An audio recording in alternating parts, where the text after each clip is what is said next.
the story of Captain Ivan Mikhailovich Vetrov. Before we begin, don't forget to subscribe to the channel and like this video.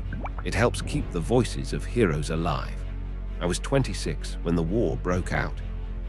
Back then, I was a young lieutenant, full of ideals, proud of the uniform, dreaming of service, ranks, medals, not graves and screams. They say you're never truly ready for war until you've been through it. I didn't just go through it, I was consumed by it. We were stationed near the western border, near Brest. The first artillery shells struck at dawn. The sky turned crimson, not from sunrise, but as if hell itself had cracked open. Birds didn't sing that morning, only the sirens howled. The war did not arrive, it erupted like a volcano. From that first day, we fought while retreating. No time to mourn, to hesitate, only to react. Within the first week, I witnessed more death than I ever thought possible. Friends torn to pieces, villages set ablaze, civilians with hollow eyes fleeing with only what they could carry. Fear had no place among us, only determination and survival. We dug trenches with bleeding hands, fired rifles until the barrels burned our palms. One bitter night near Smolensk, they ambushed us in the forest. I killed a man with a shovel. I still hear that sound, the weight of it. The heat of the blood.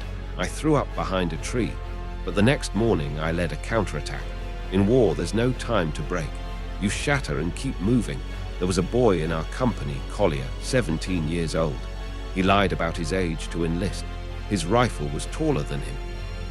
One quiet night, he pulled out a harmonica and played Katyusha.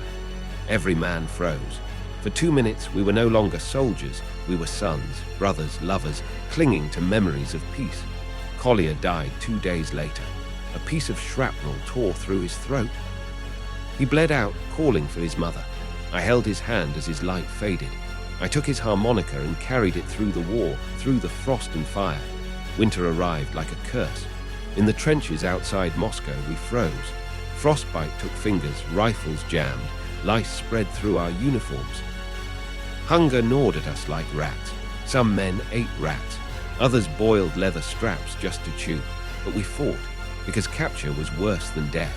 We had seen what the Nazis did to prisoners. During one assault, I was trapped under rubble from a collapsed bunker.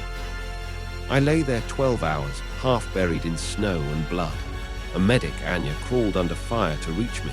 She weighed barely 50 kilograms, yet dragged me through the snow like a titan.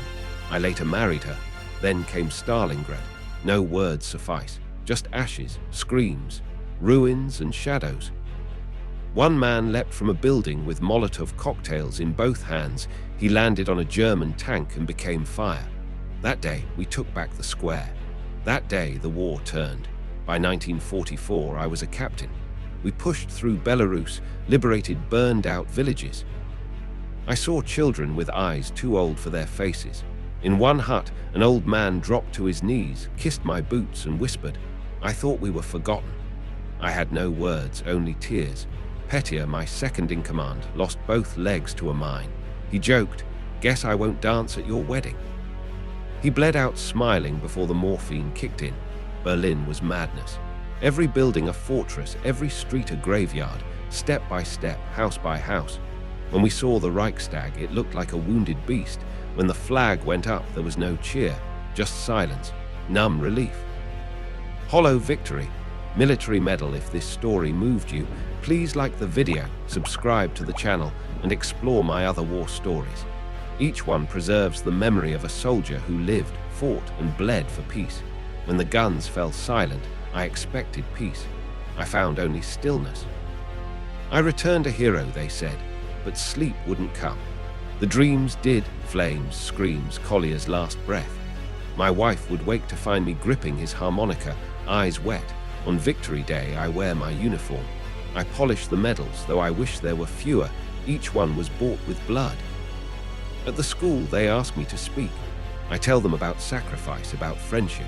That courage isn't in killing, it's in carrying on. Sometimes I sit by the window and play Katyusha on Collier's old harmonica. For a moment, I see him again, smiling in the snow, young and alive. Loudspeaker, don't forget to subscribe, leave a like, and listen to more of my stories. because some voices deserve to be heard forever.